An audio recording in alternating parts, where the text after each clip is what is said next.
Hey guys, welcome to another quick installment of Resell Queen. So as you can see, the title is we're going to talk about Inventory Performance Index and what's going on with Amazon. You may say, okay, we ain't seen a real video from you in a while, Resell Queen Tiffy T. Yes, you're right. This virus has really shut down a lot of my things that I do. Because I'm a family girl, first of all. So I'm making this video in my bedroom. I'm not even in my office. Meanwhile, you may hear a kid yell and scream at the TV while I'm doing this. So that's the way it's going to be for a while, for real. I'm staying indoors, wear a mask when I go out if I got to. So I've been getting emails for I got 2 or 3 yesterday, and I know I got one this morning, and everyone has been asking me about the email that Amazon sent out about IPI. What's IPI? IPI is the Inventory Performance Index. What does that mean? All right. It's basically looking at when you send an inventory to Amazon, does it sit there or does it leave? I mean, that's really all they caring about. Like they got, I want to break down some of the things, but really Amazon is looking at and they giving you a score to say when you ship in stuff, does it sit here or does it leave? Point blank period. That's all that means. All right, so just give you a little background and talk about and help you guys where you can find information to get yourself right. It used to be this whole inventory performance index thing had a calculation of recent inventory. However, it changed January of this year that they are now looking at recent and your long-term inventory. So when they're looking at your inventory performance dashboard, if you got that email, also, if you're not sure about the whole email, I also wrote a blog post, which I'll link in the description box. I'll link that there if you would prefer to read some of this to break it down a little bit, because I'm doing this video without graphics and all that type of stuff, so that you can see it on paper. All right, so when you go in to look at what the breakdown of your score is, there's like 4 factors that are important. Excess inventory, your sell-through rate, your stranded inventory, and your FBA in-stock rate. All right. So right from the email, they have a link where you can go click to where that is right under. It's a performance link tab rather, and it's your inventory performance. So right underneath that, if you need to look at it, it'll have what your score is, your performance. I'm calling it a score. They're calling it index. We all know what it is. All right, it's a score. That's what it is. All right, so the goal is to have your inventory performance index to be 500 or more. I want to be honest.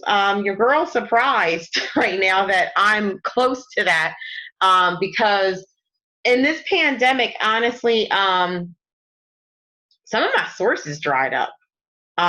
Places that I could go to real quick to get certain things dried up. So I have stuff that I normally, like I'll call them the replens, that I would send in, and I'm having a hard time getting to them. And I am not doing retail arbitrage. I understand there are people that are still making those videos and they going out and doing it, and that's great for them. I'm a woman of a certain age, and I'm in a bracket of people that can be very susceptible to this coronavirus.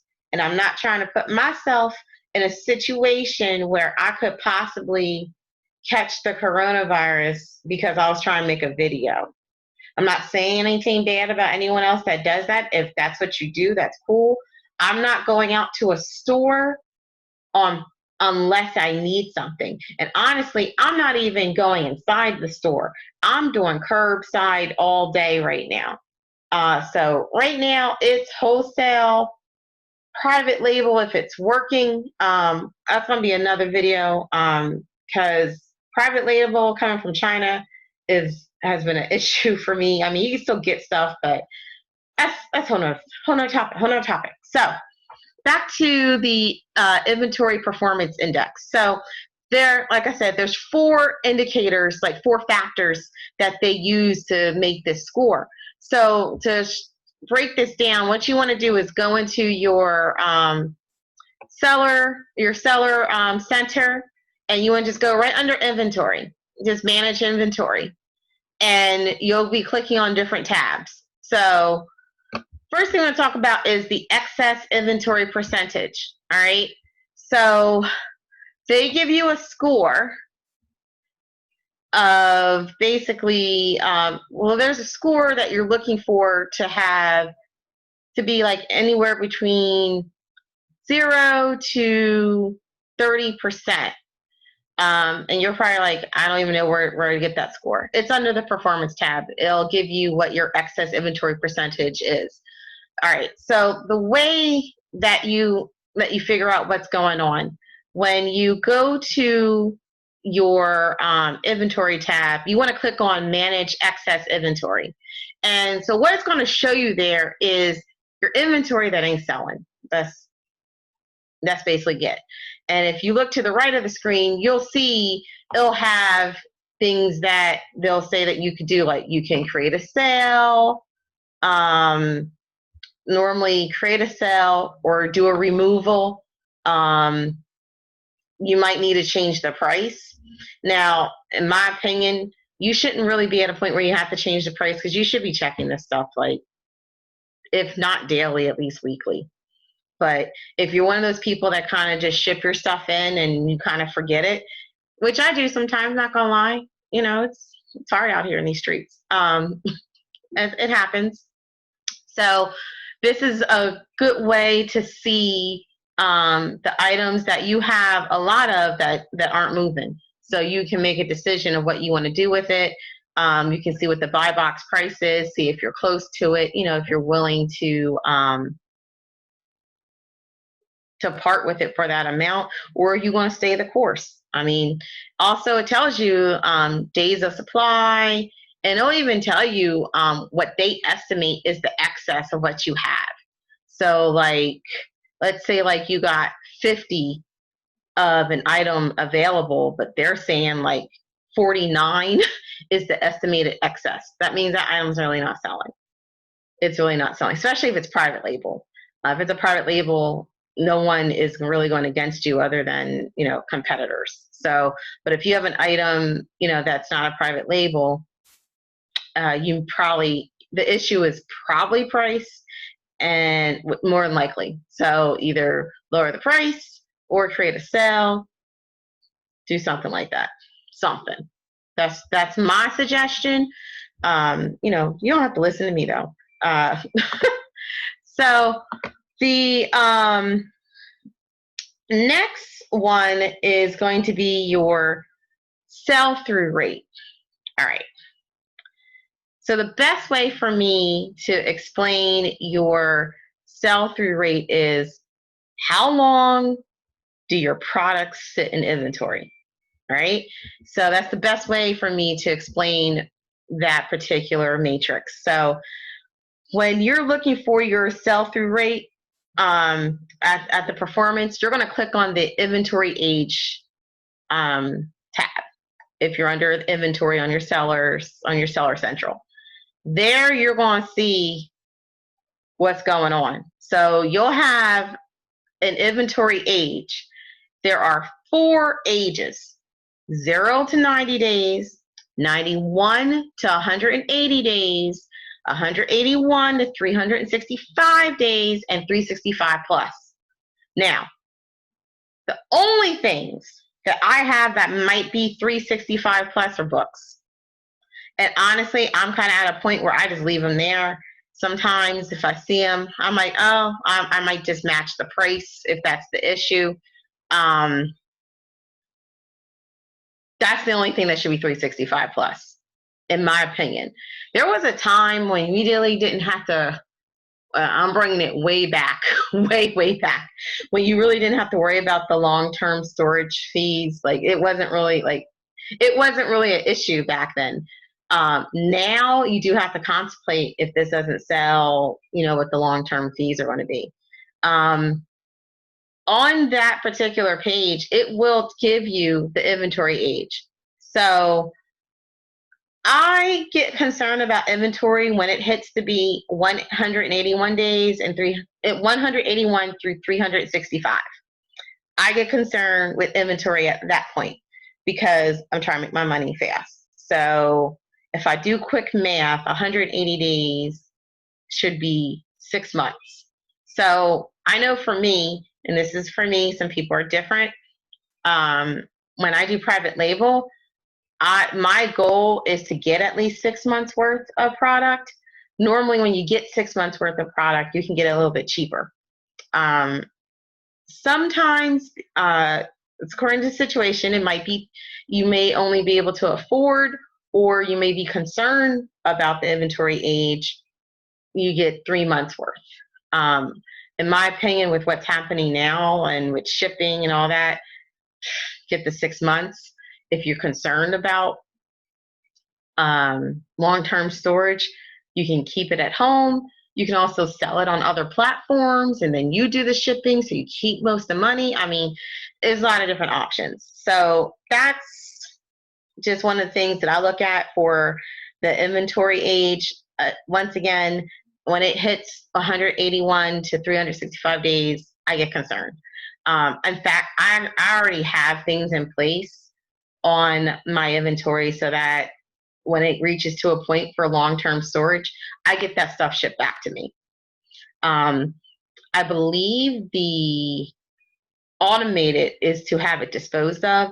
I ain't disposing nothing. I want all my stuff. I paid for it. Okay. I don't care if it ain't selling. I'll sell it somewhere else or whatever. That's what I do.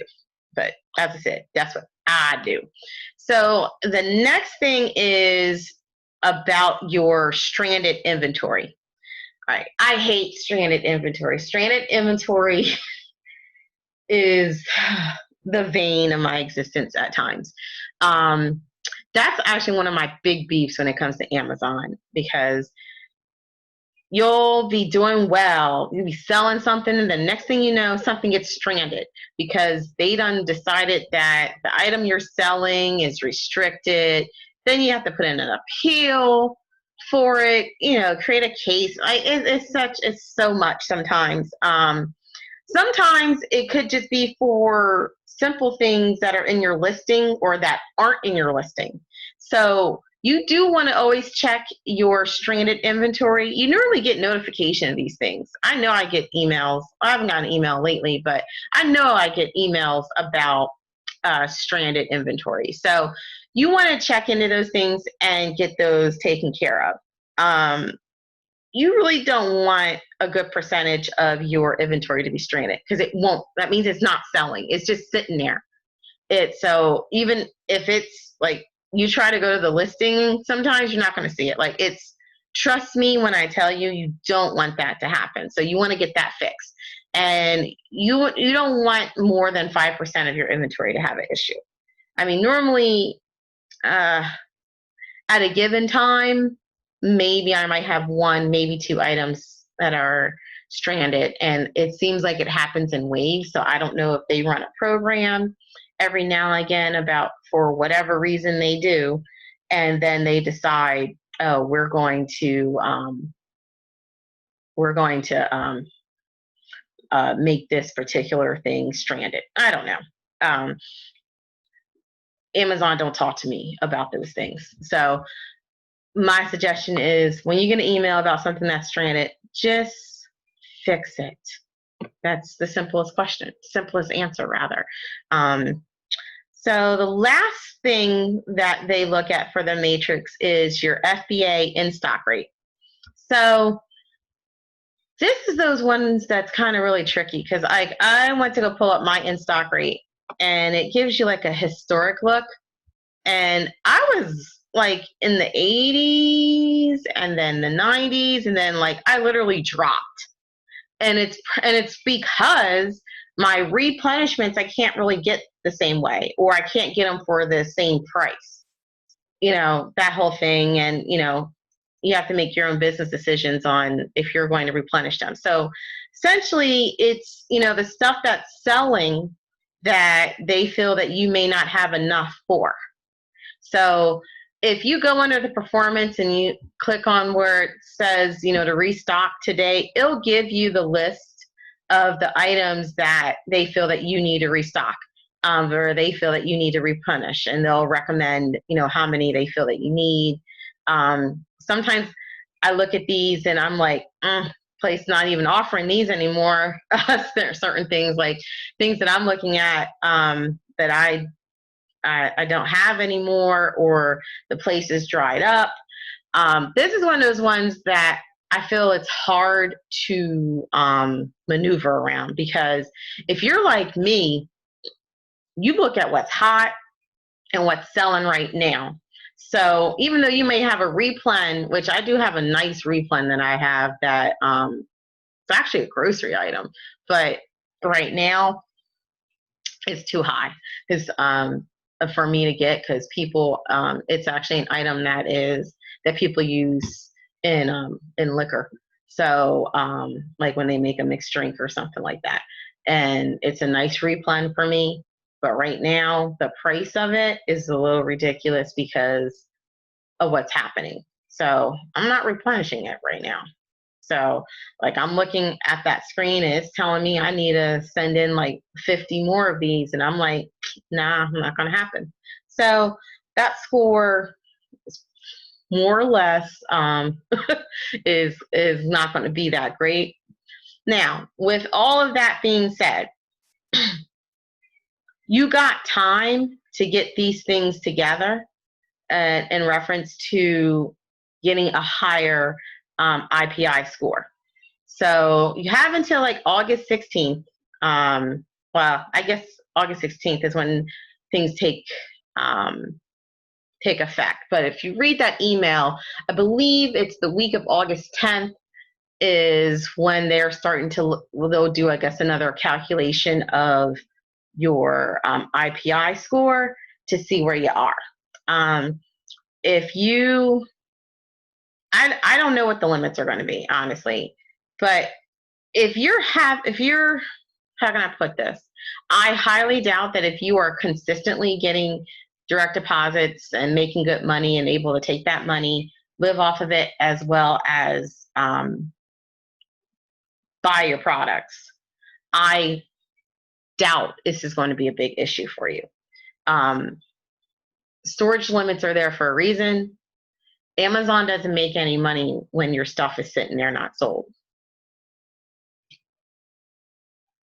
Point blank period. That's just how it works. So they have to put things in place so that they can limit how much you can send in. And I'm not concerned about it. I mean, everything for me is unlimited right now. So I'll see what happens when this whole scoring matrix thing updates on whatever August 10th. I should have some shipments already in by then. And I'm not sending it in just to send it. So I'm going to assume they're going to be selling. So that'll make some changes on my score. However, my replens are probably not going to be the way that they were. So kind of is what it is. I'm working just like, how can I put it? I'm working through this pandemic just like everybody else, trying to run a business, a side hustle, take care of my family, make sure I don't get a virus, to spread it to my loved ones. Like it's a lot going on right now. I know that we're in the summer, but really everyone needs to change their mindset. It's the fourth quarter right now. Most people, all right, let's just break this down. Look, the virus has not been contained. So we got cities, towns, and states that were all open, and everyone was acting like it was like the virus was over. Now we have hospitals that are overcrowded and may not have enough beds for people that need them, that are sick. So we're getting ready to have some shutdowns. In fact, we've already seen some places are shutting down. I know for my child, school's online. So most people for the holidays are going to be buying online. I'm a person who does both. I like to go online, find something that I think is cute, and get that for my family. And I also like to go to the store, look at the sales, all that type of thing. But honestly, that's probably not going to happen. And a lot of these stores are closing. Every day we're getting another report of such and such store is closing due to, they were already having issues due to people purchasing things online, primarily. So the stores, when the pandemic hit and, the quarantine happened, they weren't able to survive. That's why we got malls that used to be full in the 80s. Half the stores aren't even there anymore. So get ready. So even for you sellers that are like, I don't do a lot, I'm not in the thousands, getting thousands of dollars every week or 2 weeks, or when I ask for a payment, according to whatever payment plan you on. I'm trying to think. Yeah, I get paid every week. I think. I don't. It's funny. I should know these things, but I go off of when my phone tells me there's a direct deposit. So anyone that's even small can make some money off of this. Just start searching, looking, checking out, especially wholesale places that sell things that may be cheap. People may not feel comfortable driving to the dollar store. Just thought. So get ready. I think this is probably going to be the best fourth quarter that we've probably ever had. And I can tell you, through quarantine, with our orders through other platforms, especially eBay, even McCary, it was to a point we kind of couldn't keep up. We like right now we have a relationship with our mail carrier, and whenever we have a large order of pickups, we call her on cell phone and say, hey, look, we got a lot of orders in, so we got about 100 packages outside. She comes and picks them up before she even goes to work. Yeah, by the way, pickup is free. We have that relationship with our mail carrier because that's how much we ship. So I think if you are looking to get into this and you're like, I'm just not 100% sure, everyone is spending their money online. You better get on it if you're not on it already. So I didn't even mean to go down that whole path. So, all right, so that is a little bit about the Inventory Performance Index, the IPI. I did break this down in a blog post, which I will link in the description if you want to take a look at that. There is also, I think, a portion of the email that was sent out, because I believe there was 2 separate emails. I think one for if you were above 500 and another one if you were below 500. Someone sent me a copy of theirs that showed, I guess, they were below. And actually, I felt that one was a little more telling. So that is it for right now. I will be coming out with more videos. Things are moving right along a little more smoothly in my household. I had so much going on, and I needed to be available for my family and take care of the demand of the business. And honestly, these videos don't really pay me. So I kind of had to put that on the back burner. But I always like to talk to you guys and tell you what's going on. So, all right. So if you like this video, go ahead and like it and share with your friends or your colleagues. If you are interested and need to know some more information about online selling, no, I am not selling coaching, but I do have a free book called What the Hell Do I Sell on eBay? You can go ahead and click on that link. You'll get the book. It's for free. If you want to be on my mailing list, you can go ahead and click there to be on the mailing list. Everything is linked below. Honestly, I don't really send a lot of emails out, so you're not going to get something from me every day. In fact, I might send something out by the end of the week. I don't do a lot of that. Honestly, it annoys me, so I don't want to annoy you. So, trying to think if there's anything else. Also, people have been asking about the Viral Shield, so there's a link there as well to Viral Shield. If you are interested in using that product, it's a hand and surface sanitizer made in the United States, and it has 70% alcohol and essential oils.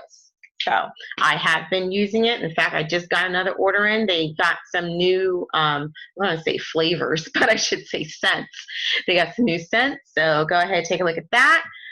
All right, guys, it's been great talking to you. I'll see you again. Bye.